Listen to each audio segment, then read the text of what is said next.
The morning sun cast a golden hue over the quiet suburban neighborhood as I pulled into my driveway, exhausted from a long overnight shift.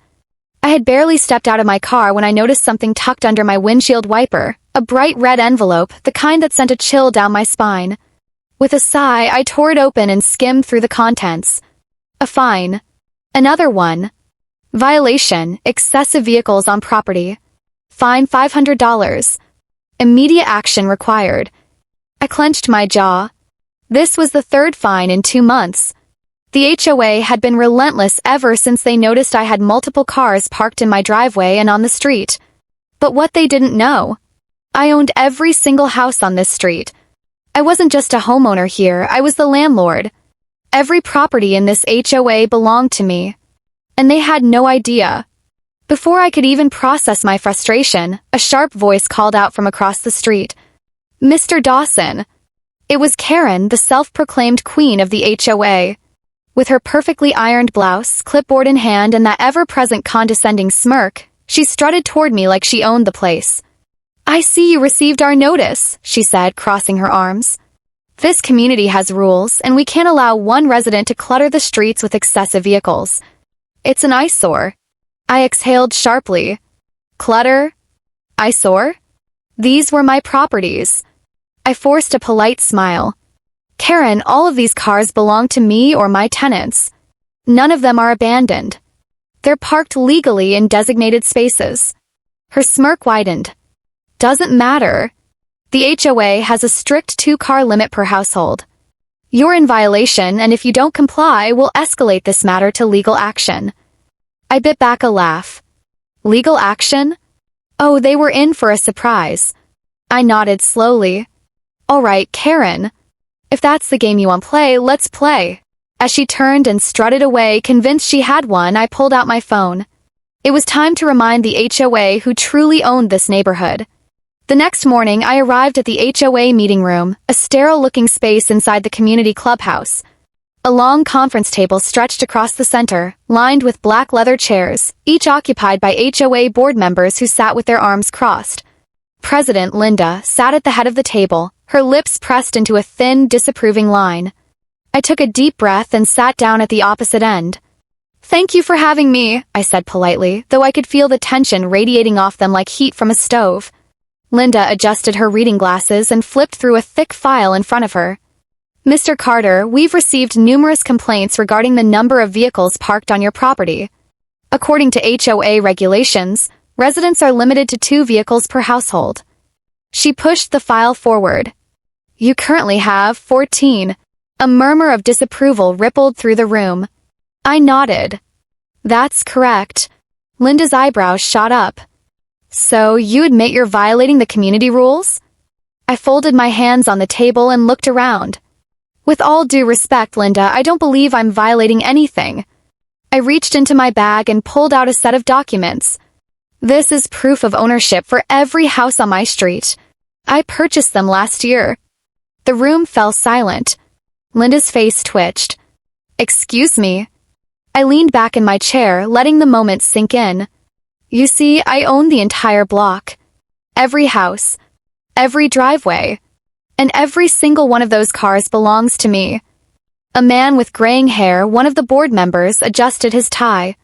But that would mean that the HOA rules for a single household don't apply to me, I finished for him. Each of those vehicles is parked legally in a driveway of a property I own. According to your bylaws, the limit applies per household, not per individual owner. Linda's face turned an alarming shade of red. This is outrageous, she sputtered. You can't expect. I expect to be treated fairly, I cut in smoothly. And if you're targeting me because I own multiple properties, then I'd say that's a problem with the HOA's policies, not me. The board members exchanged glances, realizing I had them cornered. Linda slammed her hand on the table. We'll have to review this. I stood, gathering my documents. You do that. Then, with a confident smile, I turned and walked out. Little did I know, this was only the beginning of their petty revenge. I stared at the legal document in my hands, my heart hammering so hard it felt like it might burst from my chest.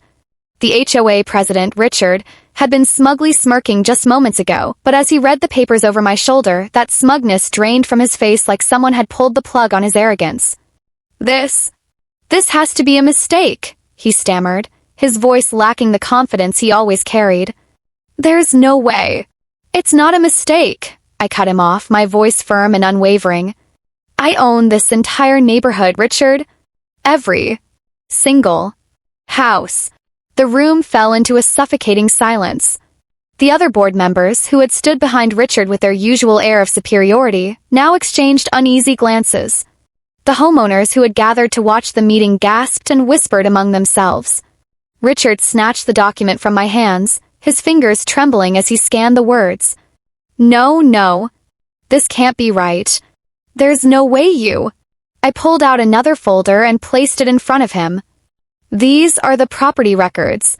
All signed, sealed, and legally binding. I purchased the entire subdivision months ago. The only reason you didn't know is that I kept it under an investment company name.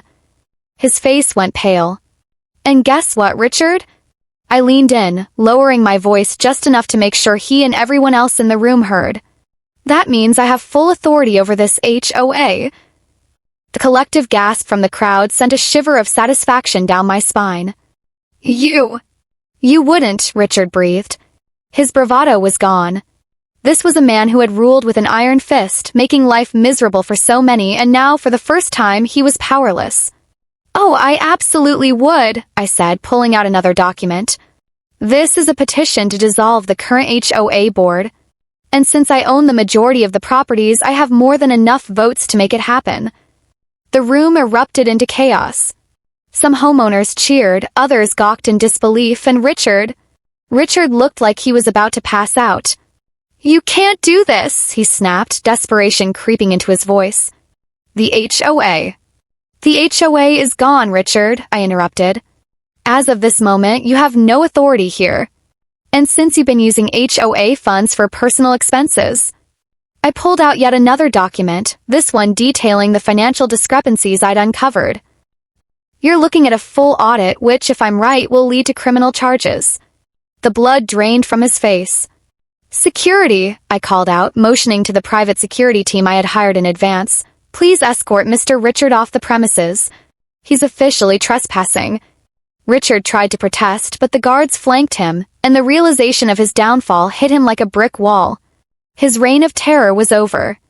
As they dragged him out, the crowd erupted into cheers. I turned to the remaining board members, all of whom looked just as terrified. You're all out, effective immediately, I announced. New leadership will be chosen fairly. And unlike you, they'll actually care about the people who live here. It was over. The nightmare that had plagued this neighborhood for years had finally come to an end. And the best part? I had ensured that Richard would never hold power over anyone again. As the courtroom doors swung open, a hush fell over the packed gallery. Every seat was taken. Neighbors, former HOA members, local reporters, and even a few curious onlookers had gathered to witness the downfall of the once untouchable HOA president, Richard. The judge, an older woman with sharp eyes, took her seat and called the case to order. I sat beside my lawyer, a seasoned expert in property law, and took a deep breath. The lawsuit wasn't just about me anymore. It was about standing up for the entire community Richard had tormented for years. My neighbors, many of whom had suffered under his rule, had joined the lawsuit, adding their own stories of extortion, arbitrary fines, and shady financial dealings. Richard, who had always strutted around with an air of invincibility, now sat slouched in his chair, sweating through his expensive suit. His lawyer whispered urgently in his ear, but Richard's usual arrogance was gone. He knew he was losing. The evidence was damning. Bank records showed HOA funds mysteriously disappearing into personal accounts linked to Richard. Emails revealed backdoor deals where he had fined residents excessively, then offered to forgive the fines in exchange for personal favors. The final nail in the coffin was a forensic audit I had funded, which exposed years of financial mismanagement and fraud. When the judge spoke, her voice was firm. Mr. Richard, the evidence presented against you is overwhelming. This court finds you guilty of fraud, embezzlement, and abuse of power in your role as HOA president. A murmur spread through the courtroom. Richard turned pale, gripping the table as if it could somehow save him. As such, you are hereby ordered to repay the full amount stolen, along with damages to the plaintiffs. Furthermore, you are permanently barred from holding any HOA or community leadership position in the future. A collective sigh of relief filled the room. Justice had been served. But it wasn't over yet. As we walked out of the courthouse, my lawyer handed me a document. "By the way, congratulations," he said with a grin. I raised an eyebrow. For what? For officially dissolving the HOA. The majority vote went through. Your neighborhood is now HOA free. I blinked. Wait, seriously?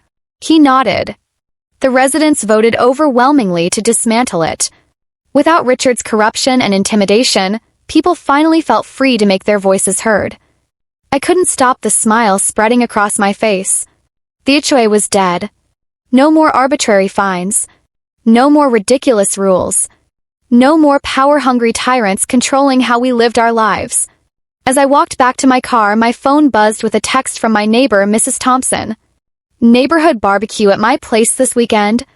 No HOA to stop us now. Bring beer." I chuckled and replied, "Wouldn't miss it." Standing there, looking at the homes I had fought so hard to protect, I felt something I hadn't in a long time: peace. I had started this battle because of an unfair fine. I had ended it by reclaiming my community's freedom. And as for Richard? Last I heard, he was selling his house to pay off his legal debts. It was poetic justice, really. The neighborhood was finally ours again. And this time, no one could take it away.